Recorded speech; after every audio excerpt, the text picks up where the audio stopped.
చేసుకునేటప్పుడే సుఖ జీవనాన్ని అనుభవించగలుగుతాము. అంతే తప్పించి ఎక్కడదో ఇక్కడ తీసుకొస్తే కాదు. కొంతమంది దేవాలయానికి వస్తారు, ఇంటి దగ్గర ఏదో సమస్యలతో వస్తారు. ఈ స్వామి కూర్చుంటాడు, ఈయన ఏమిటి చేస్తాడు, ఉదయాన్నే 5 గంటలకు ఈయన వచ్చేస్తాడు. ఈయనకి తీర్థం ఇవ్వడమో లేకపోతే అక్షతలు వేయడమో లేదంటే సమయ అక్షతలు. వీడికి అప్పటికే ఏమిటంటే 5 గంటలకు వచ్చి ఉంటాడు, ఎప్పుడు కొంచెం టీ అయినా తాగుతానా లేకపోతే కాఫీ తిందా ఏదో ఆలోచన ఉంటారు.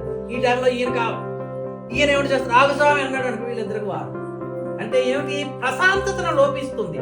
ప్రశాంతత ఎప్పుడు వస్తుందండి, మన హృదయం ప్రశాంతంగా ఉండడం. అది ఎప్పుడు కనిపిస్తుంది, ఇలాంటి దీక్షలు వేసి చేసుకునేటప్పుడే ప్రశాంతంగా ప్రశాంతంగా ఉండడం కోసమే. కాబట్టి ఈ దీక్షలో ప్రశాంతంగా స్వామివారికి నమస్కారం చేసి మీ మనసులో ఉన్నటువంటి కోరికలు తలుచుకొని ఆయన ఆరోగ్య భోగభాగ్యాలు అనుభవించాలని అక్షతలు వేయండి.